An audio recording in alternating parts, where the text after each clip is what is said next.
first chapter, or probably most of the first chapter if I get tired of reading, or if you get tired of listening.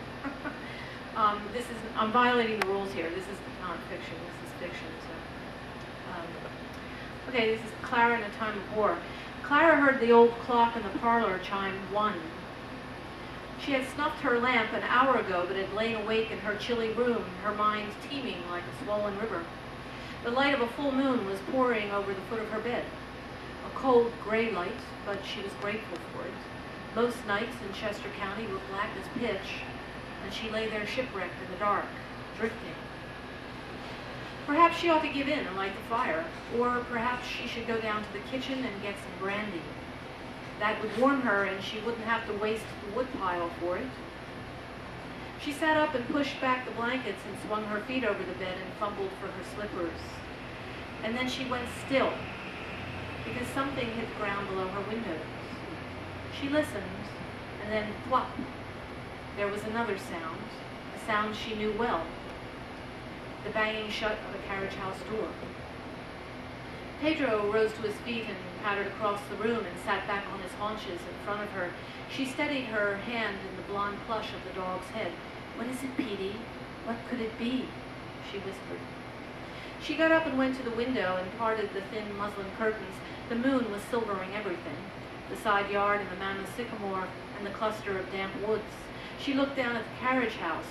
One of the doors was ajar, and on the ground in front of it lay something long and angular and shadowy in the moonlight. It was the wooden beam.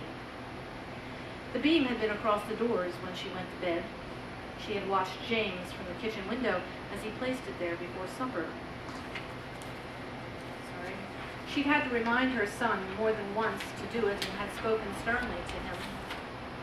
And so his dropping of the beam into the latches had been somewhat emphatic, a reproach.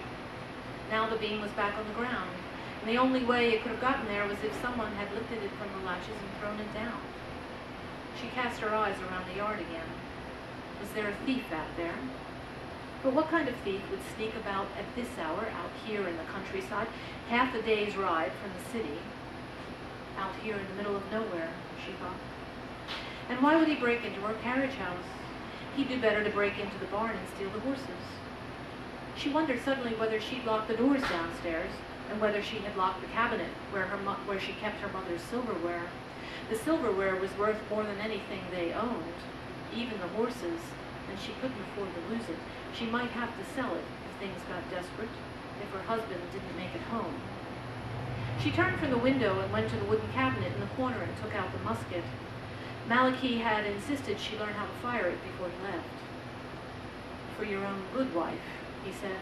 Now she had to admit that he had done her a good deed, even though she shrank from the idea of having to fire it at anything or anyone. She held it upright, its long barrel as high as her chest. It smelled of metal and wood, and the oil Malachi had used to clean it. It was heavier than she remembered. She loaded it with powder and ball from the drawer. Then she put on her dressing gown and took the gun and crept down the stairs.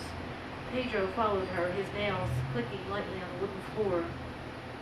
In the kitchen, she lit a lamp from the low flame of the fire and peered through the window into the yard. The path to the carriage house was still and ghostly in the moonlight. She wondered whether she ought to wake James or Naomi, but she decided against it. James was only 13, and Naomi, dear friend, shouldn't be roused from her bed at this hour. Besides, the intruder, if there was one, had probably fled by now. She opened the kitchen door and stepped into the damp night. Then she hung the lamp on a hook and started across the yard, holding the stock of the gun under her right arm and the barrel with her left hand. She had gone about halfway when the clang of metal rang from inside the carriage house, giving her a start. Pieces of metal falling to the ground. "Keep going," she said to herself, focusing only on the wooden beam that lay on the dirt ahead of her. She needed to get the beam back in the latches as quickly as she could, and then she would figure out the rest. She was shaking badly when she reached the carriage house, but she managed to put down the gun and hoist the beam and drop it back in the latches. She expected to hear an angry voice calling from the other side of the doors, or a rapping on the wall, some kind of rebellion against being taken prisoner, for surely someone was in there. But there was only silence. She stood and listened. Should she call out, demand to know who was there? No, she thought, and she picked up the musket and sped back toward the kitchen. She took the lamp from its hook and went in and locked the door behind her. She poured some water into the basin, then dipped her hands and rubbed at the residue of powder and dirt on her fingers. A figure moved from the shadows behind the table, and she jumped. It was Naomi. "Great Scott, you frightened the wits out of me," Clara said. She took a towel and dried her shaking hands. Naomi crossed the room and squinted into Clara's face. Her black hair gleamed in the light from the lamp on the table. "You have trouble, eh?" she said. "Yes," Clara said, and she told Naomi about her journey into the night. Naomi nodded her usual calm nod. Then she looked at the musket standing against the wall and said, "If there's a rabbit in your trap, tomorrow we shall hunt." Clara sat at the small table in front of the kitchen window, the best against the wall beside her. She had sent Naomi back to bed an hour ago and had put a small log on the fire and poured a glass of brandy. She wouldn't sleep this night. She gazed out at the yard and the carriage house, wondering who was out there and what his intentions might be, and what would happen when she and Naomi opened the carriage house doors in the morning. They had already laid their plan. The three of them would go out, James with his rifle, and they would face the intruder and bring him out under threat of fire. Suddenly something moved across the yard, a shadow, and then another. She took hold of the bess. Was it a trick of the moonlight? No, for there it was again, only this time the shadow stopped 10 feet from the window. It was a young deer. She loosened her grip on the gun.